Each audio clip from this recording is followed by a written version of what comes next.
ಮದ್ದೂರು ಪಟ್ಟಣದಲ್ಲಿ ಕಳೆದ ರಾತ್ರಿ ನಡೆದ ಗಣೇಶೋತ್ಸವ ವಿಸರ್ಜನೆ ವೇಳೆ ನಡೆದ ಕಲ್ಲು ತೂರಾಟ ಖಂಡಿಸಿ ಇಂದು ನಡೆದ ಪ್ರತಿಭಟನೆ ವಿಕೋಪಕ್ಕೆ ತಿರುಗಿದ ಪರಿಣಾಮ ಪೊಲೀಸರು ಲಘುಲಾಠಿ ಪ್ರಹಾರ ನಡೆಸಿದರು. ಮದ್ದೂರು ಪಟ್ಟಣದಲ್ಲಿ ನಿಷೇಧಾಜ್ಞೆ ಜಾರಿಯಲ್ಲಿದ್ದರೂ ಇಂದು ಬೆಳಗ್ಗೆ ಮದ್ದೂರು ಪಟ್ಟಣಕ್ಕೆ ಬಂದ ಸಾವಿರಾರು ಬಿಜೆಪಿ ಸಂಘ ಪರಿವಾರದ ಕಾರ್ಯಕರ್ತರಿಗೆ ಸ್ಥಳೀಯ ಜನರು ಕೂಡ ಜೊತೆಯಾದರು. ಈ ವೇಳೆ ದೊಡ್ಡ ಸಂಖ್ಯೆಯಲ್ಲಿದ್ದ ಪೊಲೀಸರು ಪ್ರತಿಭಟನಾಕಾರರ ನಡುವೆ ಮಾತಿನ ಚಕಮಕಿ ನಡೆಯಿತು.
ಸಾವಿರಾರು ಸಂಖ್ಯೆಯಲ್ಲಿದ್ದ ಉದ್ರಿಕ್ತ ಜನರು ಪೊಲೀಸರನ್ನು ತಳ್ಳಿಕೊಂಡೇ ಮಸೀದಿಯತ್ತ ನುಗ್ಗಲು ಮುಂದಾದಾಗ ಪೊಲೀಸರು ಲಘುಲಾಠಿ ಪ್ರಹಾರ ನಡೆಸಿ ಉದ್ರಿಕ್ತ ಜನರನ್ನು ಚದುರಿಸಿದರು. ಈ ಸಂದರ್ಭದಲ್ಲಿ ಹಲವರು ಗಾಯಗೊಂಡರು.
ಗಲಭೆಗೆ ಕಾರಣರಾದ ತಪ್ಪಿತಸ್ಥರನ್ನು ಬಂಧಿಸುವಂತೆ ಉಗ್ರ ಸ್ವರೂಪದ ಪ್ರತಿಭಟನೆ ಮಾಡಿದರು. ಈ ಸಮಯದಲ್ಲಿ ಭದ್ರತೆಗಾಡಿ ನಿಂತಿದ್ದ ಪೊಲೀಸರ ಜೊತೆಯಲ್ಲಿ ಪ್ರತಿಭಟನಾಕಾರರು ಮಾತಿನ ಚಕಮಕಿ ನಡೆಯಿತು. ಬೂದಿ ಮುಚ್ಚಿದ ಕೆಂಡದಂತಿರುವ ಮದ್ದೂರಿನಲ್ಲಿ ಹೆಚ್ಚುವರಿ ಪೊಲೀಸ್ ತುಕಡಿಗಳ ನಿಯೋಜನೆ ಮಾಡಲಾಗಿದೆ. ಸ್ಥಳದಲ್ಲಿ ಜಿಲ್ಲಾಧಿಕಾರಿ ಡಾ ಕುಮಾರ, ದಕ್ಷಿಣ ವಲಯ ಐಜಿಪಿ ಬೋರಲಿಂಗಯ್ಯ, ಜಿಲ್ಲಾ ಪೊಲೀಸ್ ವರಿಷ್ಠಾಧಿಕಾರಿ ಮಲ್ಲಿಕಾರ್ಜುನ ಬಾಲದಂಡಿ ಮೊಕ್ಕಾಂ ಹೂಡಿ ಪರಿಸ್ಥಿತಿ ನಿಯಂತ್ರಣಕ್ಕೆ ಹರಸಾಹಸ ಮಾಡುತ್ತಿದ್ದಾರೆ.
ಹಿರಿಯ ಪೊಲೀಸ್ ಅಧಿಕಾರಿಗಳು ಮದ್ದೂರಿನಲ್ಲೇ ವಾಸ್ತವ್ಯ ಹೂಡಿ ಪರಿಸ್ಥಿತಿಯನ್ನು ತಹಬಂದಿಗೆ ತರಲು ಎಲ್ಲಾ ಪ್ರಯತ್ನ ಮಾಡುತ್ತಿದ್ದಾರೆ. ಪೊಲೀಸರ ಲಾಠಿ ಪ್ರಹಾರ ಖಂಡಿಸಿ ಬೆಂಗಳೂರು ಮೈಸೂರು ಹೆದ್ದಾರಿಯಲ್ಲಿ ಸಾವಿರಾರು ಯುವಕರು ಪ್ರತಿಭಟನೆ ನಡೆಸುತ್ತಾ ಪೊಲೀಸ್ ಠಾಣೆಗೆ ಮುತ್ತಿಗೆ ಹಾಕಲು ಮುಂದಾಗಿದ್ದಾರೆ. ಸಾವಿರಾರು ಸಂಘ ಪರಿವಾರದ ಕಾರ್ಯಕರ್ತರು ಕೇಸರಿ ಶಾಲು ಹಾಕಿಕೊಂಡು ಠಾಣೆಗೆ ಮುತ್ತಿಗೆ ಹಾಕಲು ಹೊರಟಿದ್ದು, ಪೊಲೀಸರು ಠಾಣೆಗೆ ಮುತ್ತಿಗೆ ಹಾಕಲು ಹೊರಟವರ ತಡೆಯಲು ಹರಸಾಹಸ ಮಾಡುತ್ತಿದ್ದಾರೆ. ಪಟ್ಟಣದಲ್ಲೂ ಎಲ್ಲ ಅಂಗಡಿ ಮುಂಗಟ್ಟುಗಳು ಬಂದ್ ಮಾಡಲಾಗಿದೆ.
ನಿನ್ನೆ ಮೆರವಣಿಗೆ ನಡೆಯುವ ಸಂದರ್ಭದಲ್ಲಿ ಮಸೀದಿ ಕಡೆಯಿಂದ ಕಲ್ಲುಗಳು ಎಸೆದ ಬಗ್ಗೆ ಮಾಹಿತಿಯಿದೆ. ಈ ಬಗ್ಗೆ ವಿಚಾರಣೆ ನಡೆಸಿ ನಂತರ 21 ಜನರನ್ನು ಈಗಾಗಲೇ ಬಂಧಿಸಲಾಗಿದೆ ಎಂದು ಕೃಷಿ ಹಾಗೂ ಮಂಡ್ಯ ಜಿಲ್ಲಾ ಉಸ್ತುವಾರಿ ಸಚಿವ ಎನ್ ಚೆಲುವರಾಯಸ್ವಾಮಿ ತಿಳಿಸಿದರು. ಸುದ್ದಿಗಾರರೊಂದಿಗೆ ಮಾತನಾಡಿದ ಅವರು, ಯಾವ ಹಿಂದೂಗಳ ಮೇಲೂ ಕೇಸ್ ದಾಖಲಾಗಿಲ್ಲ. ಗಲಭೆ ನಡೆದ ಕೆಲವೇ ಗಂಟೆಗಳಲ್ಲಿ ತಪ್ಪಿತಸ್ಥರ ವಿರುದ್ಧ ಕ್ರಮ ತೆಗೆದುಕೊಳ್ಳಲಾಗಿದೆ. ಘಟನೆ ನಡೆದ ತಕ್ಷಣ ಇಷ್ಟು ಬೇಗ ಕ್ರಮ ತೆಗೆದುಕೊಂಡ ಪ್ರಕರಣ ಬೇರೆ ಯಾವುದೂ ಇಲ್ಲ. ಆದರೆ ಬಿಜೆಪಿಯ ಹಾಗೂ ಕೆಲವು ಜೆಡಿಎಸ್ ನಾಯಕರು ಪ್ರಚೋದನೆಯ ಕೆಲಸ ಮಾಡ್ತಾ ಇದ್ದಾರೆ. ಇನ್ನಷ್ಟು ಬಿಗಿ ಕ್ರಮಗಳನ್ನು ತೆಗೆದುಕೊಳ್ಳಲು ಹೇಳಬಹುದಿತ್ತು. ಅದು ಬಿಟ್ಟು ಕೋಮು ಗಲಭೆಗೆ ಪ್ರಚೋದನೆ ಕೊಡಬಾರದಿತ್ತು. ಮದ್ದೂರಿನಲ್ಲಿ ಹಿಂದೆ ಎಂದೂ ಈ ರೀತಿಯ ಘಟನೆ ನಡೆದಿಲ್ಲ. ಹೊರಗಡೆಯಿಂದ ಬಂದು ಯಾರೋ ಗಲಭೆ ಮಾಡಿರಬಹುದು ಎಂಬ ಬಗ್ಗೆ ವಿಚಾರಣೆ ಮಾಡ್ತಾ ಇದ್ದೇವೆ. ಯಾವುದೇ ಸಮಾಜ ಇದ್ರೂ ಅವರ ಮೇಲೆ ಸೂಕ್ತ ಕ್ರಮಗಳನ್ನು ತೆಗೆದುಕೊಳ್ತೀವಿ. ಬಿಜೆಪಿ ಜೆಡಿಎಸ್ನವರು ರಾಜಕಾರಣವಾಗಿ ನಮ್ಮನ್ನು ಎದುರಿಸಾಗದೆ ಪ್ರಚೋದನೆ ಮಾಡ್ತಾ ಇದ್ದಾರೆ. ನಾವು ಯಾರ ಓಲೈಕೆ ಸಹ ಮಾಡುತ್ತಿಲ್ಲ. ಹಾಗಿದ್ರೆ ಯಾಕೆ 21 ಜನರ ಬಂಧನ ಮಾಡ್ತಾ ಇದ್ದೆವು ಎಂದು ಸಚಿವ ಚೆಲುವರಾಯಸ್ವಾಮಿ ಹೇಳಿದ್ದಾರೆ. ಸರ್ಕಾರದ ಅಭಿವೃದ್ಧಿ ಯೋಜನೆಗಳನ್ನು ಬಿಜೆಪಿ ಹಾಗೂ ಜೆಡಿಎಸ್ ನಾಯಕರಿಗೆ ಸಹಿಸಲು ಆಗ್ತಿಲ್ಲ. ಸದನದಲ್ಲಿ ನಮ್ಮನ್ನು ಎದುರಿಸಲು ಅವರಿಗಾಗೋದಿಲ್ಲ. ಹೀಗಾಗಿ ಇವಾಗ ಇಂತಹ ಘಟನೆಗಳು ಆದಾಗ ಪ್ರಚೋದನೆ ಕೊಡುವ ಕೆಲಸ ಮಾಡ್ತಾ ಇದ್ದಾರೆ ಎಂದು ತಿಳಿಸಿದರು. ರಾಜಕೀಯವಾಗಿ ಜನಪರವಾದಂಥ ಸರ್ಕಾರದ ವಿರುದ್ಧ ಜನಪರವಾದಂಥ ವಿಚಾರವನ್ನು ಎತ್ಕೊಂಡು ಮಾಡಬೇಕೇ ವಿನ ಈ ಥರದ್ದು ಏನಾದರೂ ನಡೆದರೆ ಕೇಳಕ್ಕೆ ರೈಟ್ಸ್ ಇಲ್ಲ ಅಂತ ಹೇಳಲ್ಲ. ಕೇಳಕ್ಕೆ ಮುಂಚಿತವಾಗಿ ಕ್ರಮ ಆಗಿದೆ. ಅವ್ರು ಹೇಳೋದಕ್ಕಿಂತ ಮುಂಚಿತವಾಗಿ 21 ಜನ ಅರೆಸ್ಟ್ ಮಾಡಿದ್ರು, FIR ಆಗಿದೆ. ಸೊ ಇನ್ನೂ ಏನಾರು ಹೆಚ್ಚುವರಿ ಇದ್ದರೆ ಒಂದು ಮೆಮೊರಂಡಮ್ ಕೊಡಲಿ ಅಥವಾ ಜಿಲ್ಲಾಡಳಿತಕ್ಕೆ ಹೇಳಲಿ. ಅದನ್ನು ಬಿಟ್ಟು ಸೊ ನಾವು ಮೆರವಣಿಗೆ ತಗೋತೀವಿ, ಪ್ರತಿಭಟನೆ ಮಾಡ್ತೀವಿ, ಪ್ರವಾಕ್ ಮಾಡ್ತೀವಿ, ಕೋಮು ಗಲಭೆಗೆ ನಾವು ಹತ್ತಿಕ್ತೀವಿ ಅಂತ ಅಂದರೆ ಸರ್ಕಾರ ಜಿಲ್ಲಾಡಳಿತ ಏನು ಸೂಕ್ಷ್ಮವಾಗಿ ಗಮನ ಹರಿಸಿ ಇದನ್ನು ಒಂದು ಕಂಟ್ರೋಲ್ ಮಾಡಲಿಕ್ಕೆ ಸಾಧ್ಯ ಅದು ಮಾಡಬೇಕು. 100ಕ್ಕೆ 100ರಷ್ಟು ಪೂರ್ವ ನಿಯೋಜಿತ. ಇದಕ್ಕೆ ಹಿಂದೆ ಎಲ್ಲ ದಾಖಲೆಗಳನ್ನ ನಾವು ಕೊಟ್ಟಿದ್ದೀವಿ. ಎಲ್ಲಿಂದ ಮಂಗಳೂರಿಂದ ಸ್ಟಾರ್ಟ್ ಆಗಿ ಪಾಂಡವಪುರಕ್ಕೆ ಬಂದು ಅಲ್ಲಿ ವಾಸ್ತವ್ಯ ಹೂಡಿ ಏನೆಲ್ಲ ಪ್ರಯತ್ನ ನಡೆಸ್ತಿದ್ರು ಅಂತ ನಾಗಮಂಗಲದಲ್ಲಿ ನಡೆದಾಗಲೂ ನಿಮಗೆಲ್ಲ ಗೊತ್ತಿದೆ. ಈ ಸಲ ನಾಗಮಂಗಲನ ಎಚ್ಚರಿಕೆಯನ್ನು ವಹಿಸಿದ ಮೇಲೆ ಅಲ್ಲಿ ನಡೆದಿಲ್ಲ. ಇಲ್ಲಿ ಮದ್ದೂರಿನಲ್ಲಿ ಇತ್ತೀಚಿನ ದಿನಗಳಲ್ಲಿ ಯಾವತ್ತೂ ಆ ಥರ ನಡೆದಿಲ್ಲ. ಬಹುಶಃ ಇಲ್ಲಿ ಯಾವುದೂ ಆ ಥರದ ಘಟನೆ ಇಲ್ಲ ಆದ್ರೂ ಮೀಟಿಂಗ್ ಮಾಡಿ ಎಲ್ಲ ಸಮಾಜದ ಜೊತೆಗೆ ಪ್ರತ್ಯೇಕವಾಗಿ ಮೀಟಿಂಗ್ ಮಾಡಿ ಎಲ್ಲ ಬಂದೋಬಸ್ತ್ ಮಾಡಿದ್ರು ಒಂದೆರಡು ಕಲ್ಲು ತೂರಾಡಿರ್ತಕ್ಕಂಥದ್ದು. ಇದು ಪೂರ್ವ ನಿಯೋಜಿತವಾದಂಥ ರೀತಿಯಲ್ಲಿ ಇದೆಲ್ಲ ಕೋಮು ಗಲಭೆನ ಹತ್ತಿಕ್ಕಲಿಕ್ಕೆ ಪ್ರಯತ್ನ ಮಾಡ್ತಾ ಇದ್ದಾರೆ. ಬಟ್ ಸರ್ಕಾರ, ಜಿಲ್ಲಾ ಆಡಳಿತ ಗಮನದಲ್ಲಿದೆ. ಎಚ್ಚರಿಕೆ ವಹಿಸಿ ನಾವು ಯಾರು ತಪ್ಪಿತಸ್ಥರಿದ್ದಾರೋ ಅವ್ರ ಮೇಲೆ ಕ್ರಮನೂ ತಗೋತೀವಿ. ಹೆಚ್ಚು ಇದನ್ನು ಪ್ರವಾಹ ಹಾಕಿ ಬಿಡಲ್ಲ. ಅದನ್ನೇ ಎನ್ಕ್ವೈರಿ ಮಾಡಿ ಚೆಕ್ ಮಾಡಿದ ಮೇಲೆ ಅದು ನಿಖರವಾಗಿ ಗೊತ್ತಾಗುತ್ತೆ. ನನಗೆ ವಾಪಸ್ಸು ಯಾವ ಹಂತದಲ್ಲಿ ತಗೋಬೇಕೋ ಅದಕ್ಕೆ ಮಾತ್ರ ತಗೊಳ್ಳೋಕ್ಕೆ ಸಾಧ್ಯ. ಎಲ್ಲ ಈ ಥರದ ಘಟನೆಗಳ ಕಮ್ಯುನಲ್ ವಿಚಾರದಲ್ಲಿ ನಡೆದಂಥವು ಯಾವುದನ್ನೂ ವಾಪಸ್ ತಗೊಳ್ಳೋಂಥ ಮಾಹಿತಿ ನನ್ನ ಮುಂದೆ ಇಲ್ಲ. ಸೊ ರೈತರು ಗಲಾಟೆಗಳು ಅದು ಇದು ಸಣ್ಣ ಪುಟ್ಟ ಬಂದಾಗ ತೊಗೊಂಡಿದ್ದೀವಿ. ಈ ಥರದ ಗಲಾಟೆ ತಗೊಳ್ಳೋದು ಸರ್ ಮಸೀದಿ ಕಡೆಯಿಂದ ಬಂತು ಅನ್ನೋದು ಅಷ್ಟೇ ಮಾಹಿತಿ ಇದೆ. ಎನ್ಕ್ವೈರಿ ಮಾಡಿದ್ಮೇಲೆ ಗೊತ್ತಾಗುತ್ತೆ. ನಾವು ಒಂದಂತೂ ಹೇಳಲಿಕ್ಕೆ ಇಚ್ಛೆ ಪಡ್ತೀನಿ, ಅವ್ರು ಯಾವುದೇ ಸಮಾಜ ಆಗಲಿ ಈ ಘಟನೆಗೆ ಕಾರಣಕ್ಕಂತಾದವ್ರನ್ನ ಮೇಲೆ ಕ್ರಮ ತಗೋತಾರೆ.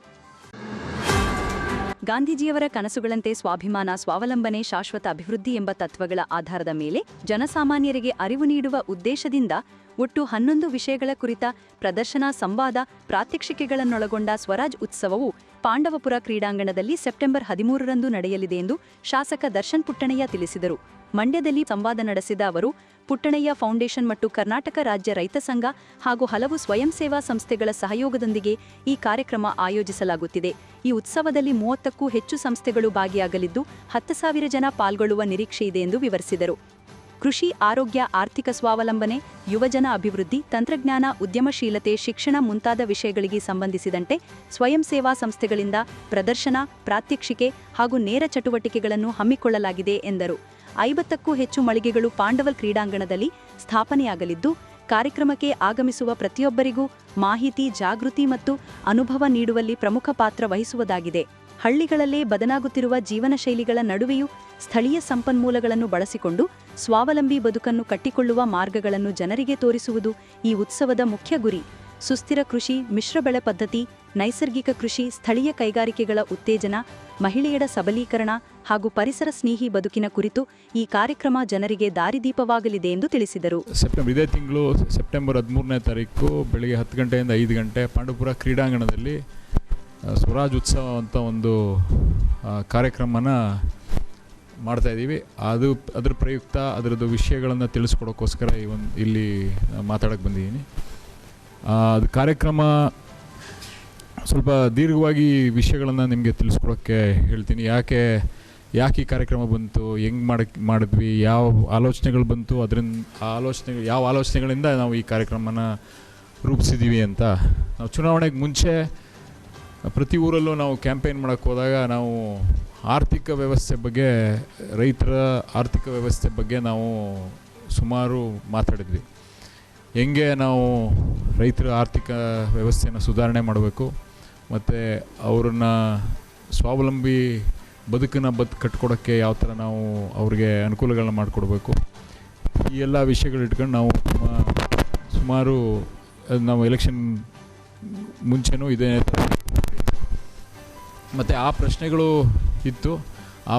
ಆ ಪ್ರಶ್ನೆಗಳು ಯಾವ ಥರ ಪರಿಹಾರ ಹುಡುಕ್ಬೇಕು ಅನ್ನೋದು ಚುನಾವಣೆ ನಂತರ ಹಲವಾರು ಪ್ರಯತ್ನಗಳನ್ನು ನಾವು ಮಾಡ್ತಾಯಿದ್ವಿ. ನಾವು ಫಸ್ಟು ಹೇಳಿದ್ದು, ಈಗ ಅತಿ ಹೆಚ್ಚು ನಾವು ಹಳ್ಳಿಯ ಭಾಗದಲ್ಲಿ, ಸಿಟಿಲೂ ಇರ್ಬೋದು, ಬಟ್ ಹಳ್ಳಿಯ ಭಾಗದಲ್ಲಿ ಖರ್ಚು ಮಾಡೋದು ನಾವು ಎಜುಕೇಷನ್ನು, ಹೆಲ್ತ್ ಕೇರು ಮತ್ತು ಎಲ್ಲ ಈವೆಂಟ್ಸ್ಗೆ ಜಾಸ್ತಿ ಖರ್ಚು ಮಾಡ್ತೀವಿ. ಆರ್ಥಿಕ ಒಂದು ಕಡೆ ಏನಂದರೆ ಜಾಸ್ತಿ ಅವ್ರಿಗೆ ನಮ್ಮ ಹಳ್ಳಿಯ ಭಾಗದ ಜನರಿಗೆ ಯಾವ ಥರ ಅವ್ರಿಗೇನು ಆರ್ಥಿಕವಾಗಿ ಮೇಲೆತ್ತಬೇಕು ಅಂತೇಳಿದ್ರೆ ಅವ್ರು ಯಾವ್ದು ಖರ್ಚು ಮಾಡ್ತಾರೆ ಅನ್ನೋದನ್ನು ಅರ್ಥ ಮಾಡ್ಕೋಬೇಕಾಗಿತ್ತು. ಇಷ್ಟು ಅಂಶಗಳನ್ನು ಅರ್ಥ ಮಾಡ್ಕೊಂಡು ನಾವು ಅದ್ರ ಜೊತೆಗೆ ಅವರು ಸೆಲ್ಫ್ ರಿಲಯನ್ಸ್ ಅಂದರೆ ಅವರು ಸ್ವಾವಲಂಬಿಯಾಗಿ ಬದುಕನ್ನ ಯಾವ ಥರ ಕಟ್ಕೋಬೇಕು ಅನ್ನೋದ್ರ ಬಗ್ಗೆನೂ ನಾವು ಆಲೋಚನೆಗಳನ್ನು ಮಾಡ್ತಾಯಿದ್ದೀವಿ. ಮತ್ತು ಇನ್ನೂ ನಾವು ಈ ಆಳವಾಗಿ ಇಳಿದಾಗ ಪ್ರಶ್ನೆಗಳೇ ಜಾಸ್ತಿ ಇತ್ತು ಆನ್ಸರ್ಗಳಿಗಿಂತ. ನಮಗೆ ಇನಿಷಿಯಲಿ ಪ್ರಾರಂಭದಲ್ಲಿ ನಮಗೇನು ಗೊತ್ತಾಯ್ತಾ ಇರಲಿಲ್ಲ, ಹೆಂಗೆ ಯಾವ ಥರ ಈ ಸಮಸ್ಯೆಗಳಿಗೆ ನಾವು ಪರಿಹಾರ ಹುಡುಕಬೇಕು ಅನ್ನೋದ್ರ ಬಗ್ಗೆ. ಸೊ ಈ ಥರ ಮಾಡಬೇಕಾದ್ರೆ ನಾವು ಎಲ್ಲಿಂದ ಶುರು ಮಾಡಬೇಕು ಅಂತ ಹೇಳಿದಾಗ ನಾವು ಎಜುಕೇಷನ್ ಬಗ್ಗೆ ಸ್ವಲ್ಪ ನಾವು ಆಸಕ್ತಿ ಕೊಟ್ಟು ನಾವು ಸರ್ಕಾರಿ ಶಾಲೆಗಳ ಬಗ್ಗೆ ಸುಮಾರು ಕೆಲಸ ಮಾಡೋಕ್ಕೆ ಶುರು ಮಾಡಿದ್ದೀವಿ. ಇನ್ನೂ ತುಂಬ ಕೆಲಸ ಬಾಕಿ ಇದೆ, ಎಲ್ಲ ಸರಿ ಮಾಡಿದ್ದೀವಿ ಅಂತ ಹೇಳ್ತಲ್ಲ, ಅದು ಒಂದು ಪ್ರಾಮಾಣಿಕ ಪ್ರಯತ್ನನ ಸರ್ಕಾರಿ ಶಾಲೆಗಳನ್ನು ನಾವು ಸರಿಪಡಿಸೋ ನಿಟ್ಟಿನಲ್ಲಿ ಕೆಲಸ ಮಾಡ್ತಾಯಿದ್ದೀವಿ. ಹೊಸ ಶಾಲೆಗಳನ್ನು ಕಟ್ತಾಯಿದ್ದೀವಿ. ಆ ಶಾಲೆ ಬರೀ ಈ ನಿಮಗೆ ಗೊತ್ತೆ ಪ್ರೈವೇಟ್ ಶಾಲೆಗಳಿಗೆ ಎಲ್ಲ ನಮ್ಮೂರಿಂದನೇ ಸುಮಾರು ಬಸ್ಗಳು ಹೋಯ್ತವೆ, 16-17 ಬಸ್ಗಳು ಹೋಯ್ತವೆ. ಆದರೆ ನಮ್ಮೂರಲ್ಲೇ ಸುಮಾರು 250-300-400 ಜನ ಮಕ್ಕಳಿದ್ದಾರೆ. ಅವ್ರುಗಳಿಗೆ ಶಾಲೆನ ನಮ್ಮೂರಲ್ಲೇ ಕಟ್ಟಿದ್ರೆ ಯಾವ ಥರ ಬರುತ್ತೆ ಅಂತ ನಾವು ಮನೆಗೆ ಹೋಗಿ ಕೇಳ್ಕೊಂಡಾಗ ಅವ್ರ ಶಾಲೆ ಕಟ್ಟಿ ಗುಣಮಟ್ಟದ ಎಜುಕೇಷನ್ ಕೊಟ್ಟರೆ ನಾವು ಇಲ್ಲೇ ಸೇರಿಸ್ತೀವಿ ಅಂತ ಮಾತು ಕೊಟ್ಟರು. ಅದ್ರ ಪ್ರಕಾರ ನಾವು ಶಾಲೆನ ಶುರು ಮಾಡಿದ್ವಿ. ಹೆಲ್ತ್ ಕೇರ್ ಇಶ್ಯೂಸ್ ಬಗ್ಗೆ 2 ಥರ ನೋಡ್ಬೋದು. ಒಂದು ಈಗ ಆಗಲೇ ಆಗಿರೋಂಥ ಸಮಸ್ಯೆಗಳು, ಅಂದರೆ ಏನು ರೋಗಗಳು ಬಂದಿದೆ ಅದಕ್ಕೆ ಟ್ರೀಟ್ಮೆಂಟ್ ಕೊಡೋದು, ಅದನ್ನು ಆಸ್ಪತ್ರೆಗಳನ್ನ ಸುಧಾರಣೆ ಮಾಡಬೇಕು. ಆದರೆ ಪ್ರೊಆಕ್ಟಿವ್ ಆಗಿ ನಾವು ಬರದೇ ಇರೋಂಗೆ ಯಾವ ಥರ ನೋಡ್ಕೋಬೇಕು ಅನ್ನೋದ್ರ ಬಗ್ಗೆನೂ ನಾವು ಮಾಡಬೇಕಾಗ್ತದೆ. ಸೊ ಈ ಅಂಶಗಳನ್ನ ಇಟ್ಕೊಂಡು ನಾವು ಸುಮಾರು ಕಡೆ ಈ ಕೆಲಸಗಳನ್ನು ಮಾಡ್ತಾಯಿದ್ದೀವಿ. ನಾವು ಈ ಸಿಸ್ಟಮ್ ಆಗಿ ಗವರ್ನೆನ್ಸ್ ಬಗ್ಗೆ ನಾವು ಯೋಚನೆ ಮಾಡಿದ್ವಿ. ಯಾವ ಥರ ನಾವು ಏನು ಆಡಳಿತನ ಸುಧಾರಣೆ ಯಾವ ಥರ ಮಾಡ್ಬೋದು ಅನ್ನೋದ್ರ ಬಗ್ಗೆ ಚರ್ಚೆ ಮಾಡಿದ್ವಿ. ಆಗ ನಾವು ಪಂಚಾಯಿತಿಯ ಕಾರ್ಯಕ್ರಮ ಹಾಕೊಂಡ್ವಿ. ಈಗ ತಾನೇ ದುದ್ದ ಪಂಚಾಯಿತಿ ಒಂದು 2-3 ವಾರ ಆಯಿತು ಮುಗಿಸಿ. ನಾವು ಫಸ್ಟು ಅದನ್ನು ಯಾಕೆ ಹಾಕೊಂಡ್ವಿ ಅಂತ ಹೇಳ್ತೀನಿ. ಅದನ್ನೇ ಮಾಡಿದ್ವಿ ಅಂದರೆ ನಾವು ಈಗ ಜನಸಂಪರ್ಕ ಸಭೆಗಳಂತ ಮಾಡ್ತಾಯಿದ್ವಿ. ಪ್ರತಿ ಒಂದು ದಿನಕ್ಕೆ ಒಂದು ಪಂಚಾಯಿತಿಯ ಎಲ್ಲ ಹಳ್ಳಿಗಳಿಗೂ ಹೋಗಿ ಜನಸಂಪರ್ಕ ಸಭೆಗಳನ್ನು ಮಾಡ್ತಾಯಿದ್ವಿ. ಆ ಜನಸಂಪರ್ಕ ಸಭೆಯಲ್ಲಿ ಏನು ಮಾಡ್ತಾಯಿದ್ವಿ, ನಾವು ಅರ್ಜಿಗಳನ್ನು ಇಸ್ಕೊಂಡು ಮನೆಗೆ ಬರ್ತಾಯಿದ್ವಿ. ಅರ್ಜಿಗಳನ್ನ ಇಸ್ಕೊಂಡು ಅಧಿಕಾರಿಗಳು ಆಫೀಸಿಗೆ ತೊಗೊಂಬಂದು ಅವರು ಕೆಲಸ, ನಾನು ಗಮನ ಕೇಳಿದಾಗ ಎಷ್ಟು ಕೆಲಸ ಆಯಿತು ಏನು ಅಂತಂದರೆ ಒಂದು 5% ಕೆಲಸ ಆಗಿರ್ತಾಯಿತ್ತು. ಇನ್ನೂ 95% ಕೆಲಸ ಆಯ್ತಾ ಇರಲಿಲ್ಲ. ಅದು ಬೇರೆ ಯಾಕೆ ಕೆಲಸ ಆಯ್ತಾ ಇರಲಿಲ್ಲ ಅಂತ ಕೇಳಿದಾಗ ಡಿಪಾರ್ಟ್ಮೆಂಟ್ ಇಂಟರ್ಡಿಪೆಂಡೆನ್ಸ್, ಅಂದರೆ ಒಂದೇ ಡಿಪಾರ್ಟ್ಮೆಂಟಲ್ಲಿ ಆ ಕೆಲಸ ಮಾಡೋಕ್ಕಾಯ್ತಾ ಇರಲಿಲ್ಲ. 3-4 ಡಿಪಾರ್ಟ್ಮೆಂಟ್ ಸೇರ್ಕೊಂಡ್ರೆ ಆ ಕೆಲಸ ಸರಿ ಮಾಡಬೇಕಾಯ್ತು. ಅದಕ್ಕೋಸ್ಕರ ಏನು ಮಾಡಿದ್ವಿ, ನೆಕ್ಸ್ಟು 2-3 ವಾರ ಒಂದೇ ಪಂಚಾಯತಿಯಲ್ಲಿದ್ದು ಈ ಸಮಸ್ಯೆಗಳೇನಿದೆ ಆ ಸಮಸ್ಯೆಗಳನ್ನು ಪರಿಹಾರನೂ ಹುಡುಕಿ ಅಲ್ಲೇ ಎಷ್ಟು ನಮಗೆ ಸಾಲ್ವ್ ಮಾಡೋಕ್ಕಾಗತ್ತೆ, ಎಲ್ಲನೂ ಸಾಲ್ವ್ ಮಾಡೋಕ್ಕಾಗಿಲ್ಲ, ಎಷ್ಟು ಸಾಲ್ವ್ ಮಾಡೋಕ್ಕಾಗತ್ತೆ ಅಷ್ಟು ಸಾಲ್ವ್ ಮಾಡೋಕ್ಕೆ ಟ್ರೈ ಮಾಡಿದ್ವಿ. ಕರ್ನಾಟಕ ಸಂಘ ಪಟೇಲ್ ಚಾರಿಟೇಬಲ್ ಟ್ರಸ್ಟ್ ವತಿಯಿಂದ ವೀರಯೋಧ ದಿವಂಗತ ಆರ್ ಲೋಕೇಶ್ ಪಟೇಲ್ ಜ್ಞಾಪಕಾರ್ಥ ವಿದ್ಯಾರ್ಥಿ ಪುರಸ್ಕಾರ ಹಾಗೂ ಕೃಷಿ ಪ್ರಶಸ್ತಿ ಪ್ರದಾನ ಸಮಾರಂಭವನ್ನು ಸೆಪ್ಟೆಂಬರ್ 11 ಗುರುವಾರ ಕೆವಿ ಶಂಕರಗೌಡ ಶತಮಾನೋತ್ಸವ ಭವನದಲ್ಲಿ ಸಂಜೆ 5 ಗಂಟೆಗೆ ಹಮ್ಮಿಕೊಳ್ಳಲಾಗಿದೆ ಎಂದು ಕರ್ನಾಟಕ ಸಂಘದ ಅಧ್ಯಕ್ಷ ಬಿ ಜಯಪ್ರಕಾಶ್ ಗೌಡ ತಿಳಿಸಿದರು. ಸುದ್ದಿಗೋಷ್ಠಿಯಲ್ಲಿ ಮಾತನಾಡಿದ ಅವರು, ದೊಡ್ಡಗರುಡನಹಳ್ಳಿ ಗ್ರಾಮದ ಜೆ ರಾಜಶೇಖರಯ್ಯ ಮತ್ತು ನಾಗಮ್ಮ ದಂಪತಿಗಳ ಏಕೈಕ ಪುತ್ರ ವೀರಯೋಧ ಆರ್ ಲೋಕೇಶ್ ಪಟೇಲ್ 2020ರಲ್ಲಿ ಆಕಸ್ಮಿಕ ಮರಣಕ್ಕೆ ತುತ್ತಾಗಿ ಇಹಲೋಕ ತ್ಯಜಿಸಿದರು. ಅವರ ನೆನಪಿನಲ್ಲಿ ರಾಜಶೇಖರಯ್ಯ ದಂಪತಿಗಳು ಪ್ರಶಸ್ತಿ ಪ್ರದಾನ, ಪ್ರತಿಭಾ ಪುರಸ್ಕಾರ ಕಾರ್ಯಕ್ರಮ ನಂಬಿಕೊಂಡು ಬರುತ್ತಿದ್ದಾರೆ ಎಂದರು. ಪ್ರಬಂಧ ಸ್ಪರ್ಧೆಯಲ್ಲಿ ಭಾಗವಹಿಸಿ ವಿಜೇತರಾದ 5 ಶಾಲೆಗಳ ತಲಾ 2 ವಿದ್ಯಾರ್ಥಿಗಳು ಸೇರಿ ಒಟ್ಟು 10 ವಿದ್ಯಾರ್ಥಿಗಳಿಗೆ ತಲಾ 2,000 ರು ನಗದು ಬಹುಮಾನ ನೀಡಲಾಗುವುದು ಎಂದು ಇದೇ ವೇಳೆ ಮಾಹಿತಿ ಹಂಚಿಕೊಂಡರು. 25ನೇ ಇಸ್ವಿ 11ನೇ ತಾರೀಕು 11/9/2025 ಗುರುವಾರ ಸಂಜೆ 5 ಗಂಟೆಗೆ ಕೆ ವಿ ಶಂಕರಗೌಡ ಶತಮಾನೋತ್ಸವ ಭವನದಲ್ಲಿ ಆಯೋಜನೆ ಮಾಡಲಾಗಿದೆ. ಆ ಸಂಬಂಧವಾಗಿ ಈ ಪತ್ರಿಕಾಗೋಷ್ಠಿಯನ್ನು ಇಂದು ಕರೆಯಲಾಗಿದೆ. ಇದೊಂದು ನನ್ನ ಜೀವಮಾನದಲ್ಲಿ ಅಥವಾ ನನ್ನ ದೃಷ್ಟಿಯಲ್ಲಿ ಇದೊಂದು ಬಹಳ ಮುಖ್ಯವಾಗಿರ್ತಕ್ಕಂಥ ಒಂದು ಪ್ರಶಸ್ತಿ ಪ್ರದಾನ ಸಮಾರಂಭ ಅಂದ್ಕೊಂಡಿದ್ದೇನೆ. ಕಾರಣ ಏನು ಅಂದರೆ, ನಾವು ಕರ್ನಾಟಕ ಸಂಘ ಅನೇಕ ಪ್ರಶಸ್ತಿಗಳನ್ನು ಕೊಡ್ತಾ ಇದ್ದೇವೆ ಬೇರೆ ಬೇರೆ ಮೇಲೆ. ಅದರಲ್ಲಿ ಅವರ ಕುಟುಂಬದವ್ರದ್ದು ಒಂದಿಷ್ಟಿದೆ, ನಾವು ಬೇರೆ ಬೇರೆ ಕಡೆಯಿಂದ ಒಂದಿಷ್ಟು ಹಣವನ್ನು ಸಂಗ್ರಹಿಸಿ ಕೊಡ್ತಾ ಇದ್ದೇವೆ. ಆದರೆ ಈ ಪಟೇಲ್ ಚಾರಿಟಬಲ್ ಟ್ರಸ್ಟು ಒಬ್ಬ ರೈತ, ಒಬ್ಬ ಸಾಮಾನ್ಯ ಮನುಷ್ಯ, ಗ್ರಾಮೀಣ ಭಾಗದಲ್ಲಿ ವಾಸ ಮಾಡ್ತಾ ಇದ್ದಂಥ ರಾಜಶೇಖರಯ್ಯ ಅಂತಕ್ಕಂಥ ಇವರು ನನ್ನ ಬಲಭಾಗದಲ್ಲಿರ್ತಕ್ಕಂಥವರು, ದೊಡ್ಡಗರುಡನಹಳ್ಳಿಯವರು.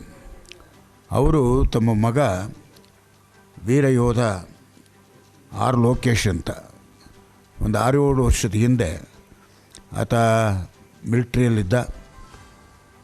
ಆ ಮಿಲಿಟ್ರಿಯ 15 ವರ್ಷದ ಸೇವೆಯನ್ನು ಮುಗಿಸಿ ಬಂದಿದ್ದ. ಸರ್ಕಾರಿ ಕೆಲಸಕ್ಕಾಗಿ ತಡ್ಕಾಡ್ತಾ ಇದ್ದ. ಆತ KS ಕೂಡ ಬರೆದಿದ್ದ. ಸಬ್ ಇನ್ಸ್ಪೆಕ್ಟರ್ ಅವರಿಗೆ ಆಯ್ಕೆ ಆಗ್ತಕ್ಕಂಥ ಒಂದು ಅವಕಾಶವೂ ತನಗಿತ್ತು. ಅಂಥ ಸಂದರ್ಭದಲ್ಲಿ ಆತ ಧರ್ಮಸ್ಥಳಕ್ಕೆ ಹೋಗಿ ವಾಪಸ್ಸಾಗುವಾಗ ಸಕಲೇಶ್ಪುರದ ಒಂದು ಹೋಟೆಲ್ನ ಬಳಿಯಲ್ಲಿ ಸಂಜೆ 5 ಗಂಟೆ ಸುಮಾರಿಗೆ ಕಾಫಿ ಕುಡಿಯೋದಕ್ಕೆ ನಿಲ್ಲಿಸಿ ಹೋಟ್ಲಿಗೆ ಹೋಗ್ತಾರೆ. ವಾಪಸ್ ಬರುವಾಗ ಭಾಳ ಆಳಿಕಲ್ಲು ಮಳೆ, ಧಾರಾಕಾರವಾದಂಥ ಮಳೆ ಶುರುವಾಗುತ್ತೆ. ಕಾರಿಗೆ ಬಂದು ಕೂತ್ಕೊಳ್ಳುವಾಗ ಮರದ ಒಂದು ರೆಂಬೆ ಮುರಿದು ಆತನ ತಲೆಯ ಮೇಲೆ ಬಿದ್ದು ಸ್ಥಳದಲ್ಲಿಯೇ ಅಸುನೀಗಿದಂಥ ಒಂದು ದಾರುಣವಾಗಿರ್ತಕ್ಕಂಥ ಘಟನೆ ನಡೆಯುತ್ತೆ. ಆ ಘಟನೆಯಿಂದ ಯಾರೇ ಆದರೂ ಕೂಡ ಸ್ತಂಭೀಭೂತರಾಗಬೇಕು. ಅದರ ಶಾಕ್ನಿಂದ ಈಚೆಗೆ ಬರಲಿಕ್ಕೆ ಅಷ್ಟು ಸುಲಭ ಅಲ್ಲ. ಅಂಥದ್ರಲ್ಲಿ ರಾಜಶೇಖರಯ್ಯ ಅವರ ಕುಟುಂಬದವರು, ಅವರು ಒಬ್ಬರೇ ಮಗ, ಬಲಗಡೆ ಇರ್ತಕ್ಕಂಥ ಒಬ್ಬಳೇ ಮಗಳು. ಆ ಮಗಳನ್ನು ಜಕ್ಕನಹಳ್ಳಿಯ ಒಬ್ಬ ರೈತನಿಗೆ ಕೊಟ್ಟು ಮದುವೆ ಮಾಡಿದ್ದಾರೆ. ಅವರು ಸಾಕಷ್ಟು ಅನುಕೂಲವಾಗೂ ಇದ್ದಾರೆ. ಅಂಥ ಒಂದು ಸಂದರ್ಭದಲ್ಲಿ ರಾಜಶೇಖರಯ್ಯ ದಂಪತಿಗಳು ಒಂದು ತೀರ್ಮಾನಕ್ಕೆ ಬರ್ತಾರೆ. ಏಕೆಂದರೆ ಪುತ್ರ ಶೋಕ ನಿರಂತರಂ ಅನ್ನುವಂಥ ಮಾತಿದೆ. ಆದರೆ ಶೋಕವನ್ನು ಇನ್ನೊಬ್ಬರ ನೆಮ್ಮದಿಯಲ್ಲಿ, ಇನ್ನೊಬ್ಬರ ಸುಖದಲ್ಲಿ ನೆಮ್ಮದಿಯನ್ನು ಕಾಣುವಂಥ ಒಂದು ಪ್ರಯತ್ನವನ್ನು ಅವರು ಮಾಡ್ತಾರೆ. ಅವರು ತಮ್ಮೆಲ್ಲ ಊರಿನಲ್ಲಿದ್ದಂಥ ಆಸ್ತಿ ಪಾಸ್ತಿ ಎಲ್ಲವನ್ನು ಮಾರಿ ಅದನ್ನು ಬ್ಯಾಂಕ್ನಲ್ಲಿಟ್ಟು ಅದರಿಂದ ಬರ್ತಕ್ಕಂಥ ಬಡ್ಡಿಯಲ್ಲಿ ಪ್ರತಿ ವರ್ಷವೂ ಕೂಡ ಅವನ ಮಗನ ನೆನಪಿನಲ್ಲಿ ವಿದ್ಯಾರ್ಥಿಗಳಿಗೆ ಸಹಾಯ ಮಾಡ್ತಕ್ಕಂಥ ಕೆಲಸ, ಮತ್ತು ಅವರ ತಾತನ ಹೆಸರಿನಲ್ಲಿ, ತಂದೆಯ ಹೆಸರಿನಲ್ಲಿ ಒಬ್ಬ ಕೃಷಿಕನಿಗೆ ಪ್ರಶಸ್ತಿಯನ್ನು ಕೊಡ್ತಕ್ಕಂಥ ಕೆಲಸ ಮಾಡ್ಕೊಂಡು ಬರ್ತಾ ಇದ್ದಾರೆ. ಗೋಷ್ಠಿಯಲ್ಲಿ ಟ್ರಸ್ಟ್ ಕಾರ್ಯದರ್ಶಿ ಜೆ ರಾಜಶೇಖರಯ್ಯ, ಉಪಾಧ್ಯಕ್ಷೆ ಕಲಾವತಿ, ಧರ್ಮದರ್ಶಿ ಬಿಎಸ್ ಸಿದ್ದರಾಜು, ತಗ್ಗಹಳ್ಳಿ ವೆಂಕಟೇಶ್ ಇದ್ದರು. ಜಗತ್ತಿನಲ್ಲಿ ಮಕ್ಕಳನ್ನು ಉತ್ತಮ ಪ್ರಜೆಗಳಾಗಿ ರೂಪಿಸುವ ಶಿಕ್ಷಕರ ಪಾತ್ರ ಬಹಳ ದೊಡ್ಡದು ಎಂದು ವಕೀಲ, ರಾಷ್ಟ್ರೀಯ ಬಸವದಳ ಜಿಲ್ಲಾಧ್ಯಕ್ಷ ಎಂ ಗುರುಪ್ರಸಾದ್ ಹೇಳಿದರು. ನಗರದಲ್ಲಿರುವ ಸೇವಾಕಿರಣ ವೃದ್ಧಾಶ್ರಮದ ಸಭಾಂಗಣದಲ್ಲಿ ಕಸ್ತೂರಿ ಸಿರಿಗನ್ನಡ ವೇದಿಕೆ ರಾಜ್ಯ ಘಟಕ ಆಯೋಜಿಸಿದ್ದ ಶಿಕ್ಷಕರ ದಿನಾಚರಣೆ ಅಂಗವಾಗಿ ಗುರುಕುಲ ತಿಲಕ ಪ್ರಶಸ್ತಿ ಪುರಸ್ಕಾರ ಕಾರ್ಯಕ್ರಮವನ್ನು ಉದ್ಘಾಟಿಸಿ ಅವರು ಮಾತನಾಡಿದರು. ಶಿಕ್ಷಣ ಮತ್ತು ಶಿಕ್ಷಕರಿಲ್ಲದ ಪ್ರಪಂಚವನ್ನು ನೋಡಲು ಸಾಧ್ಯವಿಲ್ಲ. ಅಜ್ಞಾನ ಅಳಿಯಲು, ವಿಜ್ಞಾನ ಬೆಳೆಯಲು ಗುರು ಹಿರಿಯರ ಮಾರ್ಗದರ್ಶನ ಅತ್ಯವಶ್ಯಕ. ವಿದ್ಯಾರ್ಥಿಗಳಿಗೆ ಗುರಿ ಮತ್ತು ಗುರು ಬೇಕೇ ಬೇಕು ಎಂದು ನುಡಿದರು. 1962ರಿಂದ 67ರವರೆಗೆ 5 ವರ್ಷಗಳ ಕಾಲ 2ನೇ ರಾಷ್ಟ್ರಪತಿಗಳಾಗಿ ಅವರು ಉತ್ತಮ ಶಿಕ್ಷಕರಾಗಿ ಈ ರಾಷ್ಟ್ರದಲ್ಲಿ ಸಾಕಷ್ಟು ಸೇವೆಯನ್ನು ಮಾಡಿದಂಥವ್ರು. ಅವರು ಜನ್ಮ ದಿನಾಚರಣೆಯನ್ನು ಏನು ರಾಧಾಕೃಷ್ಣರ ಜನ್ಮ ದಿನಾಚರಣೆಯನ್ನು ಅವರು ವೈಭವವಾಗಿ ನಾನು ಆಚರಣೆ ಮಾಡೋಕ್ಕಾಗೋದಿಲ್ಲ, ನಾವೆಲ್ಲ ಸಮಾಜವನ್ನು ತಿದ್ದಬೇಕು, ಸರಳವಾಗಿರಬೇಕು, ದೈವ ಧರ್ಮದ ಮೂಲವಯ್ಯ ಅನ್ನೋ ರೀತಿಯಲ್ಲಿ ಏನು ಆಚರಣೆ ಮಾಡ್ಕೊಂಡು ಬಂದರು. ಹಾಗಾಗಿ ಅವರ ದಿನಾಚರಣೆಯನ್ನು, ಹುಟ್ಟಿದ ಹಬ್ಬವನ್ನು ನಾವು ಇವತ್ತೊಂದು ದಿವಸ 1994ರಲ್ಲಿ ಕಳೆದ 31 ವರ್ಷದಿಂದ ಅಧಿಕೃತವಾಗಿ ಒಂದು ಶಿಕ್ಷಕರ ದಿನಾಚರಣೆ ಅಂತೇಳಿ ಆಚರಣೆ ಮಾಡ್ತಾ ಬರ್ತಾ ಇದ್ದೀವಿ. ಇದು ಬಹಳ ಮುಖ್ಯವಾದಂಥ ಅಂಶ. ಯಾಕೆ ನಮ್ಮ ಈ ಭಾರತ ದೇಶದಲ್ಲಿ, ಕರ್ನಾಟಕದಲ್ಲಿ, ಅದು ಮಂಡ್ಯ ನಗರದಲ್ಲಿ ಒಂದು ಸೇವಾಕಿರಣ ವೃದ್ಧಾಶ್ರಮದಲ್ಲಿ ಈ ಮಾತನ್ನು ಹೇಳ್ತಾ ಇದ್ದೀವಿ ಅಂತ ಹೇಳಿದ್ರೆ, ಇಡೀ ಜಗತ್ತಿನಲ್ಲಿ ಇವನಾರವ ಇವನಾರವ ಇವನಾರವ ಎಂದೆನಿಸಿದರಯ್ಯ, ಇವ ನಮ್ಮವ ಇವ ನಮ್ಮವ ಇವ ನಮ್ಮವ ಎಂದೆನಿಸಯ್ಯ ಕೂಡಲ ಸಂಗಮ ದೇವ ಅಂತೇಳಿ ಬಸವಣ್ಣವರು ಅವತ್ತೇ 12ನೇ ಶತಮಾನದಲ್ಲಿ ಅನುಭವ ಮಂಟಪದಲ್ಲಿ ಸರ್ವ ಜನರ ಶಾಂತಿಯ ತೋಟ ಅಂತಕ್ಕಂಥದ್ದು ಏನು ಕುವೆಂಪು ಅವರು ಹೇಳಿದ್ರು. ಬಳಿಕ ಮಾತನಾಡಿದ ರೈತರ ಸೊಸೈಟಿ ನಿರ್ದೇಶಕ ಸಿಕೆ ಪಾಪಯ್ಯ, ವಿಶ್ವಜ್ಞಾನಿ ಡಾಕ್ಟರ್ ಬಿ ಅಂಬೇಡ್ಕರ್ ಮತ್ತು ಹಸಿರು ಕ್ರಾಂತಿ ಹರಿಕಾರ, ಮಾಜಿ ಉಪಪ್ರಧಾನಿ ಡಾಕ್ಟರ್ ಬಾಬು ಜಗಜೀವನರಾಮ್ ಅವರು ಗುರುಗಳಿಗೆ ಅಪಾರ ಗೌರವ ನೀಡುತ್ತಿದ್ದರು. ಅವರು ಸಾಧನೆ ಮಾಡಲು ಅವರು ಗುರುಗಳು ನೀಡಿದ ಪ್ರೋತ್ಸಾಹ, ಸಾಧಿಸುವ ಹಂಬಲವೇ ಕಾರಣ ಎಂದು ತಿಳಿಸಿದರು. ಇಂದಿನ ಶಿಕ್ಷಕರನ್ನು ಸಾಧಕರ ಸಾಲಿನಲ್ಲಿ ನೋಡುವ ಅವಕಾಶ ನಮ್ಮದಾಗಲಿ, ವಿದ್ಯಾರ್ಥಿಗಳ ಭವಿಷ್ಯ ಉತ್ತಮವಾಗಿ ರೂಪಿಸಲಿ ಎಂದು ಹೇಳಿದರು. ಸರ್ಕಾರದ ಮುಖ್ಯ ಕಾರ್ಯದರ್ಶಿ ಇರ್ಬೋದು, ರಾಜಕಾರಣಿ ನ್ಯಾಯಮೂರ್ತಿಗಳು ಇರ್ಬೋದು, ಅವರು ನಿತ್ಯ ಓದಂಥವ್ರು. ಆದರೆ ನಮ್ಮಂಥ ಕೆಲವು ರಾಜಕಾರಣಿಗಳವರಲ್ಲ, ಕೆಲವೇ ಜನ ನಾವುಗಳು ನಿಮ್ಮಿಂದ ಹೋಗಿರೋರು, ಅರ್ಧಂಬರ್ಧ ಕಲ್ತ್ಕೊಂಡು ಹೋಗಿ ಆಡಳಿತ ಮಾಡ್ಕೊಂಡು ನಿಮ್ಮ ಮೇಲೆ ಇಲ್ಲದೆ ಇರೋದನ್ನ ನಿಮ್ಮಿಂದ ಕಲಿತು ನಿಮಗೇನೆ ಹಲವಾರು ಇದನ್ನ ನ್ಯಾಯನ ಕೆಲವು ಸಂದರ್ಭದಲ್ಲಿ ದೊರಕಿಸೋಕ್ಕಾಗಿರೋದಿಲ್ಲ. ಕೆಲವು ಒಳ್ಳೆಯದೂ ಆಗ್ಬೋದು, ಆಡಳಿತ ವರ್ಗದಿಂದ ಕೆಲವು ಕೆಟ್ಟದ್ದು ಆಗ್ಬೋದು. ಆದರೆ ಇದರಲ್ಲಿ ನಿಮ್ಮ ಏನು ಶಿಕ್ಷಕ ಕ್ಷೇತ್ರ ಆ ವೃತ್ತಿ ಇದೆಯಲ್ಲ, ಅದರಂಥ ಗೌರವಯುತವಾದಂಥದ್ದು, ಅದರಂಥ ಶ್ರೇಷ್ಠವಾದಂಥದ್ದು ಈ ಜಗತ್ತಿನಲ್ಲಿ ಯಾವುದೂ ಇಲ್ಲ, ಅದೇ ಮೊದಲು ಅಂತಕ್ಕಂಥ ಮಾತನ್ನು ಹೇಳಿ ಇವತ್ತು ಏನೋ ಈ ಒಂದು ಸಣ್ಣ ಒಂದು ಕಾರ್ಯಕ್ರಮದಲ್ಲಿ ನಾನು ಕರೆದು ಮಾತಾಡ್ತೀನಿ. ಇದೇ ಸಂದರ್ಭದಲ್ಲಿ ವಿವಿಧ ಶಾಲಾ ಕಾಲೇಜುಗಳ ಪ್ರಾಂಶುಪಾಲರು, ಉಪನ್ಯಾಸಕರು, ಶಿಕ್ಷಕರಾದ ಶ್ರೀಮತಿ ನವ್ಯಾರಾಜ್, ಮೈಸೂರಿನ ಮಂಜುಳಾ ಎಂ, ಸೌಮ್ಯ ವಿಜಿ ಗೌಡ, ಎಂಎಸ್ ಸರೋಜಾ, ಜಿಎನ್ ತನುಜಾ, ಪ್ರಾಂಶುಪಾಲ ಮೋಹನ್ ಕುಮಾರ್, ಟಿ ವೀಣಾ ಅನಿಲ್ ಕುಮಾರ್, ಹೆಚ್ ಡಾಕ್ಟರ್ ಲಕ್ಷ್ಮೀ ನರಸಮ್ಮ, ಎಸ್ ಸುರೇಶ್ ರವರಿಗಳಿಗೆ ಗುರುಕುಲ ತಿಲಕ ಪ್ರಶಸ್ತಿ ಪುರಸ್ಕಾರ ನೀಡಿ ಗಣ್ಯರು ಗೌರವಿಸಿದರು. ಕಾರ್ಯಕ್ರಮದಲ್ಲಿ ಕಸಾಪ ಮದ್ದೂರು ತಾಲೂಕು ಅಧ್ಯಕ್ಷ ಉಮಾಶಂಕರ್, ಕಸ್ತೂರಿ ಸಿರಿಗನ್ನಡ ವೇದಿಕೆ ರಾಜ್ಯಾಧ್ಯಕ್ಷ ಪೋತೇರ ಮಹದೇವು, ಸಮಾಜ ಸೇವಕ ಹೆಚ್ ಇ ರಮೇಶ್, ಕಸಿವೆ ಮೈಸೂರು ಅಧ್ಯಕ್ಷೆ ಮಂಜುಳಾ ರಮೇಶ್, ರಾಜ್ಯ ಉಪಾಧ್ಯಕ್ಷೆ ಚೋಂದಮ್ಮ ಪೂಣಚ್ಚ ಮತ್ತಿತರರಿದ್ದರು. ಸಾಹಿತಿ ಬಾನು ಮುಷ್ತಾಕ್ ನಾಡಧ್ವಜ ಸಂಬಂಧ ಹೇಳಿಕೆಗೆ ಕ್ಷಮೆ ಕೇಳಿದ ನಂತರ ದಸರಾ ಉದ್ಘಾಟನೆಗೆ ಮುಂದಾಗಬೇಕು ಎಂದು ಕದಂಬ ಸೈನ್ಯ ಜಿಲ್ಲಾಧ್ಯಕ್ಷ ಬೇಕ್ರಿ ಕೆ ರಮೇಶ್ ಆಗ್ರಹಿಸಿದರು. ಸುದ್ದಿಗೋಷ್ಠಿಯಲ್ಲಿ ಮಾತನಾಡಿದ ಅವರು, ಕನ್ನಡ ಭಾಷೆಗೆ ಭುವನೇಶ್ವರಿ ತಾಯಿ ಸ್ಥಾನ ನೀಡಿ ನಾಡಧ್ವಜಕ್ಕೆ ಅರಿಶಿಣ ಕುಂಕುಮ ಬಣ್ಣದಿಂದ ಗೌರವ ಸಲ್ಲಿಸಿರುವುದು ಕನ್ನಡಿಗರ ಅಸ್ಮಿತವಾಗಿದೆ ಎಂದರು. ಕನ್ನಡವನ್ನು ಭುವನೇಶ್ವರಿ ಮಾಡಿ ನಾಡಧ್ವಜಕ್ಕೆ ಅರಿಶಿಣ ಕುಂಕುಮ ಹಚ್ಚಿಬಿಟ್ಟಿರಿ, ನಾನೆಲ್ಲಿ ನಿಲ್ಲಬೇಕು, ಹೇಗೆ ಹೊಂದಿಕೊಳ್ಳಬೇಕು ಎಂದು ಉದ್ಧಟನ ತೋರಿದ್ದಾರೆ. ಇದು ಕನ್ನಡಿಗರಿಗೆ ಮಾಡಿದ ಅವಮಾನವಾಗಿದ್ದು, ನಾಡಿನ ದೇವತೆ ಚಾಮುಂಡೇಶ್ವರಿಗೆ ತಾಯಿ ಅರಿಶಿನ ಕುಂಕುಮದಿಂದ ಶೋಭಿತಲಾದ ಚಾಮುಂಡೇಶ್ವರಿಗೆ ಗೌರವ ಸಲ್ಲಿಸಿ ಉದ್ಘಾಟನೆ ಮಾಡುವ ಮೊದಲು ನಾಡಿನ ಜನತೆಯ ಕ್ಷಮೆಯಾಚಿಸಬೇಕೆಂದು ಒತ್ತಾಯಿಸಿದರು. ಸರ್ ಮಿರ್ಜಾ ಇಸ್ಮಾಯಿಲ್ ಅವರು ಸದಾ ಸ್ಮರಣೀಯರಾಗಿದ್ದಾರೆ. ಅವರಿಗೆ ಎಡಪಂಥೀಯ ಬಲಪಂಥೀಯ ಮನೋಭಾವವಿಲ್ಲದೆ ಎಲ್ಲ ಧರ್ಮಗಳನ್ನು ಸಮಾನವಾಗಿ ಕಂಡವರು. ಅವರ ಬಗ್ಗೆ ಮಾತನಾಡಲು ಕಾಂಗ್ರೆಸ್ ಸರ್ಕಾರಕ್ಕೆ ನೈತಿಕ ಅಧಿಕಾರವಿಲ್ಲ ಎಂದು ಖಂಡಿಸಿದರು. ಸ್ವರೂಪವಾಗಿ ಎಲ್ಲರೂ ನೋಡ್ತಾರೆ. ನಾವ್ಹೆಂಗೆ ನಮ್ಮ ತಾಯಿನ ಮಾತೃ ಸ್ವರೂಪವಾಗಿ ನೋಡ್ತೀವಿ, ಅವ್ರ ಭಾಷೆಗಳನ್ನ ಎಲ್ಲ ನೋಡ್ತಾರೆ. ಅದೇ ರೀತಿ ತಾಯಿ ಸ್ಥಾನವನ್ನು ಕೊಟ್ಟಿದ್ದಾರೆ.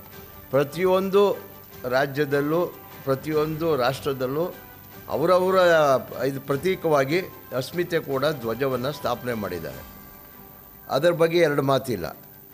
ಆದರೆ ನಾವು ಕನ್ನಡಿಗರು ಕನ್ನಡ ಧ್ವಜವನ್ನು ಗೌರವಿಸ್ತಾ ಇದ್ವಿ, ಪೂಜೆ ಮಾಡ್ತಾಯಿದ್ವಿ, ಕನ್ನಡಾಂಬೆ ತಾಯಿಯನ್ನು ಆರಾಧನೆ ಮಾಡ್ತಾಯಿದ್ವಿ, ತಾಯಿ ಸ್ವರೂಪ ಕೊಟ್ಟು.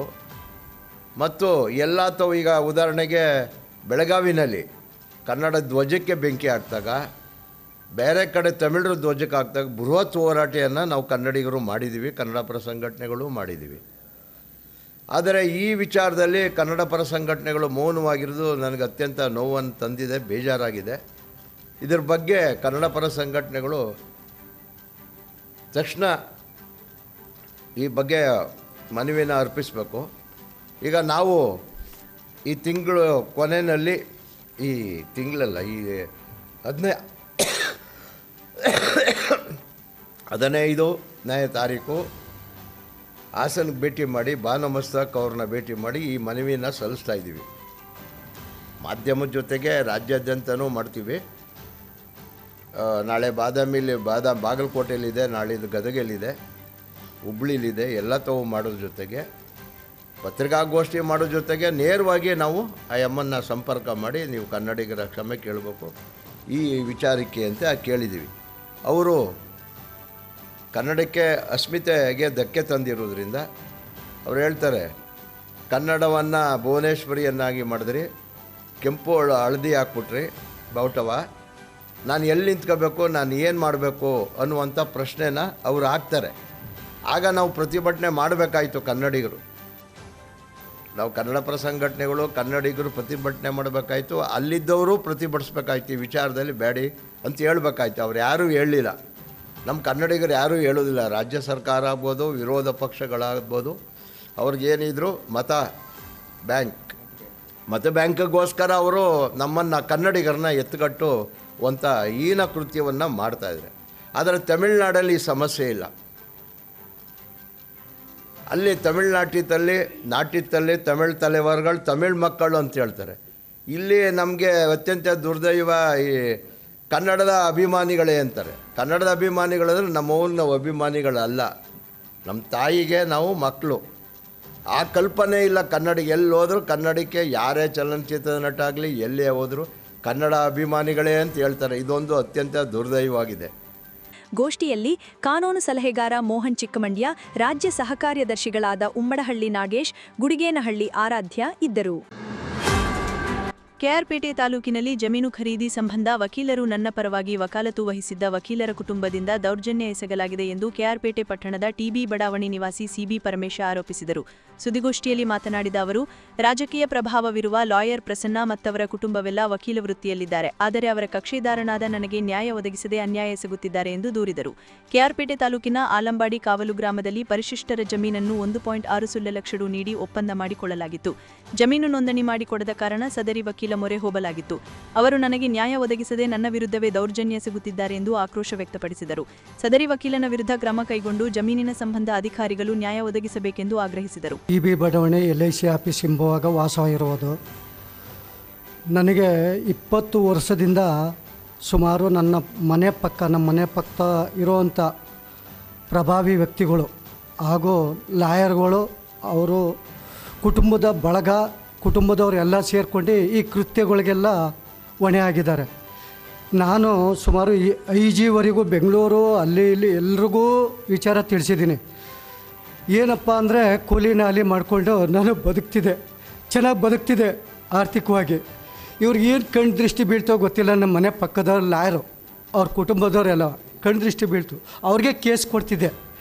ಇಲ್ಲಿ ಏನಾಗಿತ್ತು ಅಂದರೆ ಒಂದು ಮನೆ ತೊಗೊಂಡಿದ್ದೆ, ಮನೆ ಜಾಗ ತೊಗೊಂಡಿದ್ದೆ, ಕೂಲಿ ನಾಲಿ ಮಾಡ್ಕೊಂಡೆ. ಅಲ್ಲೇ ಮಾರ್ಕೆಟ್ ಎದುರುಗಡೆ ಕೂಲಿ ನಾಲಿ ಮಾಡ್ಕೊಂಡೆ ಬದುಕ್ತಿದ್ದೆ ಚೆನ್ನಾಗಿ ಆರ್ಥಿಕವಾಗಿ. ಇವ್ರ ದೃಷ್ಟಿ ಬಿದ್ದು ಮಾಜಿ MLA ಅವರು ಚಂದ್ರಶೇಖರ್ ಅವರು ಮತ್ತು ಅವರ ಚಿಕ್ಕಪ್ಪನ ಮನೆ ಅವರೊಂದು ಕುಟುಂಬ, ಇವರೊಂದು ಕುಟುಂಬ. ಅಲ್ಲಿ ಏನು ಮಾಡಿದ್ರು, ಮನೆ ತಗೊಂಡಂಥ ಜಾಗವ ಪಿತೋರಿ ಮಾಡಿ ತಗೊಂಡ ಒಂದು 2 ವರ್ಷಕ್ಕೆ ಪಿತೋರಿ ಮಾಡಿ ಇಲ್ಲೂ ಸಲ್ಲದು ಇದು ಮಾಡಿದ್ರು.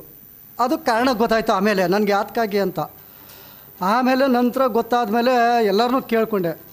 ಆಗ ಅವ್ರಿಗೇನು ಹೇಳ್ಕೊಟ್ರು, ಪಕ್ಕದವ್ರಿಗೆ ಕೊಟ್ಟಿರೋರಿಗೆ ಕುಡಿಸ್ಬಿಟ್ಟ ತಿನ್ನಿಸ್ಬಿಟ್ಟ ಅಂತ ಹೇಳು, ಆಮೇಲೆ ಎಣ್ಣೆ ಹೊಡೆಸ್ಬಿಟ್ಟು ಮನ್ಗಿಸ್ಬಿಟ್ಟ ಅಂತ ಹೇಳು, ರಿಜಿಸ್ಟ್ರ್ ಆಫೀಸಲ್ಲಿ ಗೊತ್ತಿಲ್ಲ ಅಂತ ಹೇಳು, ಅದು ಹೆಂಗೆ ಬರ್ಸ್ಕೊಂಡಾಗ ಗೊತ್ತಿಲ್ಲ ಅಂತ ಹೇಳು. ಈ ಕೃತ್ಯಗಳೆಲ್ಲ ನಡೆಸಿದ್ರು. ಹಲವಾರು ಅಧಿಕಾರಿಗಳನ್ನ ತೀರ್ಚಾಕಕ್ಕೆ ನಿಂತ್ಕೊಂಡ್ರು, ಅವರು ಸ್ಪಂದನೆ ಕೊಟ್ಟರು. ಆಗ ಈ ರಾಜಕೀಯ ಒತ್ತಡದಿಂದ, ಈ ಲಾಯರ್ ಒತ್ತಡದಿಂದ ಇವರು ಏನು ಮಾಡಿದ್ರು, ತೀರ್ಚಾಕಕ್ಕೆ ನಿಂತ್ಕೊಂಡ್ರು. ನಮ್ಮನ್ನು ಪೊಲೀಸ್ನವರೇ ಆ ಜಾಗ ಬಿಟ್ಟು ಹೋಗೋಕ್ಕೆ ಕಿರ್ಕೊಳ ಕೊಟ್ಟರು. ಯಾರು? ಈ ಲಾಯರ್ ಮುಖಾಂತರ ಇವರ ಕಿರ್ಕುಳದಲ್ಲಿ ಎತ್ತಿ ಕಟ್ಟಿ ನಮಗೆ ಗೊತ್ತಾಗಲಿಲ್ಲ, ಅವ್ರಿಗೆ ಕೇಸ್ ಕೊಡ್ತಿದ್ದೋ. ಆಗ ಇದೆಲ್ಲ ಗಮನ ಹರಿಸ್ದೆ. ಆಮೇಲೆ ಹಲವಾರು ಕೇಸುಗಳಲ್ಲಿ ಹಲವಾರು ವಿಚಾರಗಳು ನಾನು ಅಧಿಕೃತವಾಗಿ ನನಗೆ ಅಖಂಡವಾಗಿ ತೊಂದರೆ ಕೊಡ್ತಾಯಿರೋರು ಲಾಯರು. ಅವರು 2018ರಲ್ಲಿ ನ್ಯಾಯಾಧೀಶರಾಗಿದ್ದಾರೆ. ನಮ್ಮನೆ ಪಕ್ಕದಲ್ಲಿ ವಾಸ ಇರೋದು. ಅವರ ಗಂಡ ಮತ್ತು ಅವ್ರ ಚಿಕ್ಕಪ್ಪ, ಅವ್ರ ಬಾಮಕ್ಕಳು, ಅವ್ರ ಸಡ್ಕ, ಅವ್ರ ಅಕ್ಕ ನೀರು ಎಲ್ಲ ಲಾಯರ್ಗಳೇ. ಬೆಂಗಳೂರುವರೆಗೂ ಎಲ್ಲ ಕೇಸನ್ನು ತೀರ್ಚಾಕಿದ್ದಾರೆ. ನನಗೇನು ಮಾಡೋದು, ಲಾಯರ್ಗಳಿಗೆ ನಾನು ಪೀಚ್ ಕೊಟ್ಟಂಥ ವ್ಯಕ್ತಿಗಳಿಗೆ ತೀರ್ಚಾಕಕ್ಕೆ ಅವ್ರಿಗೆ ಶಾಮೀಲಾಗಿ ಗುಟ್ಟಲ್ಲಿ ಇದು ಮಾಡೋದು. ಆಗ ನಂತರ ನಾನೇನು ಮಾಡೋದು, ಹಿಂಗೆ ನಮಗೆ ಅನ್ಯಾಯ ಮಾಡ್ತಾಯಿದ್ದೀರಿ, ನಮಗೆ ವಂಚಿಸ್ತಿದ್ದೀರಿ, ಪೀಚ್ ತೊಗೊಂಡು ಹಿಂಗೆಲ್ಲ ಅನ್ಯಾಯ ಮಾಡ್ತಾಯಿದ್ರಲ್ಲ ಅಂತ ಹೇಳಿದ್ರೆ ತೊಗೊಂಡೋಗ ಪೀಚೆಲ್ಲ ಸುಲಿಗೆ ಮಾಡ್ಕೊಬಿಡೋದು ಅವ್ರು ಹೇಳ್ದಂಗೆ. ಆಮೇಲೆ ಸುಲಿಗೆ ಮಾಡ್ಕೊಬಿಟ್ಟು ತೊಗೊಂಡೋಗಪ್ಪ ನಾವು ಸರಿಯಿಲ್ಲ ಅಂತಿದೆ, ನಾವೇನು ಮಾಡೋದು, ಬೇರೆ ಲಾಯರ್ಗೆ ಕೊಡಪ್ಪ. ಅದೇ ಲಾಯರ್ಗೆ ಕೊಟ್ಟರು ಕೂಡ ಅವರು ಇದೇ ಥರ ಆಗಿ ಬೆಂಗಳೂರು ಕೇಸಲ್ಲಿ ಸುಮಾರು ಮಂಡ್ಯದಲ್ಲಿ ಕರೆಂಟ್ ಕೀಳ್ಸಾಕಿದ್ರು, ನಲ್ಲಿ ಕೀಳ್ಸಾಕಿದ್ರು. ಇವ್ರು ಎತ್ಕಟ್ಟಿ ಹಲವಾರು ಅಕ್ಕಪಕ್ಕರು ಬಾಡಿಗೆ ಮನೆಯವ್ರನ್ನೆಲ್ಲರೂ ಎತ್ಕಟ್ಟಿ ನಮ್ಗೆ ಹೊಡೆಸಿದ್ರು. ಇವ್ರು ಯಾರು ಸಬ್ ಇನ್ಸ್ಪೆಕ್ಟ್ರುಗಳು, ಸರ್ಕಲ್ಗಳು ನಮಗೆ ರಕ್ಷಣೆ ಕೊಡ್ತಿರಲಿಲ್ಲ. ಆಗ ಲೋಕಾಯುಕ್ತವ್ರು ರಕ್ಷಣೆ ಕೊಟ್ಟರು. ಸುಮಾರು 10 ಗಂಟೆ ರಾತ್ರಿ, 11 ಗಂಟೆ ರಾತ್ರಿಯಲ್ಲೆಲ್ಲ ಈ ಥರ ಎಲ್ಲ ಕೃತ್ಯಗಳಿದ್ದಾವೆ. ಕಂಪ್ಲೇಂಟ್ ಯಾವುದೂ ಅಲೋ ಮಾಡ್ತಿರಲಿಲ್ಲ. ನಾನು ಕಂಪ್ಲೇಂಟ್ ಕೊಟ್ಟು ಮೇಲಿಂದ ತನಿಖೆಗೆ ಹಾಕಿಸಿದ್ರೆ ಅಲ್ಲಿ ಯಾಕಪ್ಪ ಹೋಗಿದೆ, ನಾವು ಆಯಿತು ಮಾಡ್ತೀವಿ, ಅಲ್ಲಿ ಎಲ್ಲೂ ಹೋಗಬೇಡ ಅಂತ ಸಬ್ ಇನ್ಸ್ಪೆಕ್ಟ್ರು ಅವ್ರ ಪಿತೋರಿಯಿಂದ, ಯಾಕೆ ತನಿಖೆ ನಡೆದ್ರೆ ಸಿಗಾಕೋತೀವಿ ಅಂದ್ಬಿಟ್ಟು ನಾವು ಕೇಸ್ ಮಾಡ್ತೀವಿ ಅಂತ ಸುಳ್ಳು ಹೇಳೋದು.